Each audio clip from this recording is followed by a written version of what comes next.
భూమి అంతా కూడా సరిపోతుంది, అలా ఉంటుంది జటాలు. గంగను ఆపే శక్తి ఎవరికి లేదు, శివుడికి మాత్రం ఉంది.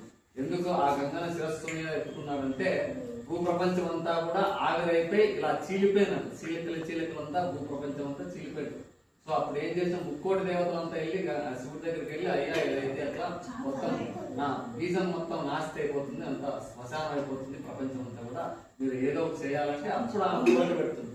నన్ను నీలో అర్ధాంగిగా ఎప్పుడు చేసుకుంటావు, రెండో వారిగా నన్ను ఎప్పుడు చేసుకుంటావు, అప్పుడు నీ యొక్క శిరస్సు నుంచి కూడా భూమండలం అంతా కూడా తరివేస్తారు కోరుకోవచ్చు.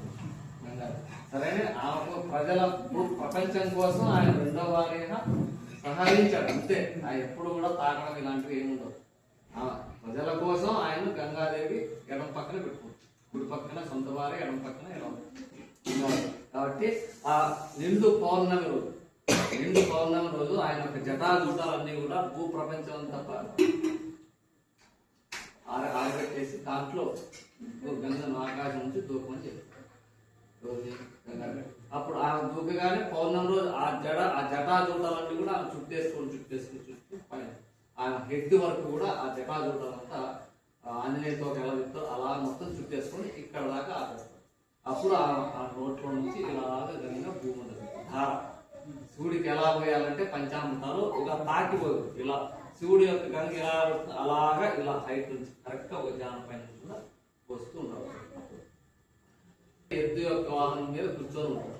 ఓం ఉమాదేహార్తి దారిణి సగం వైపు భారతీదేవుని పెట్టుకోండి.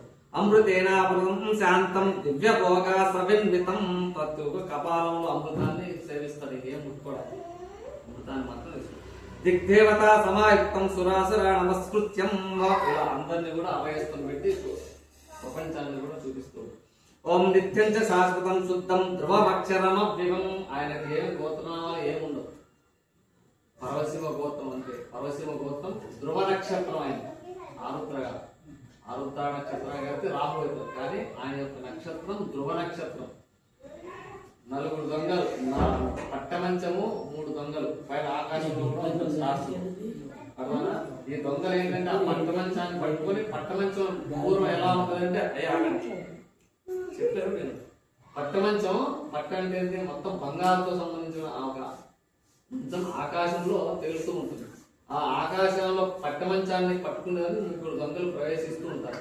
అది పోతూనే ఉంటుంది, వెళ్ళిపోతూ ఉంటుంది, కానీ వాళ్ళకి చెప్తారు ఆ పట్టమంచం దాటి వెళితే అక్కడ ధ్రువ నక్షత్రం, బంగారు నక్షత్రం ఉంటుంది. అసలు అన్నిటికన్నా పెద్దది ఏంటంటే ధ్రువ నక్షత్రం. సూర్యుడు చంద్రుడు ఇలా ఉంటారు. నక్షత్రంలో 10 పైసలు బాగానే సూర్యచంద్రుడు ఉంటారు. సూర్యమండలం నుంచి అక్కడ మొత్తం కొన్ని లక్షల 12,76,000 మొత్తం కిలోమీటర్లు నక్షత్రం.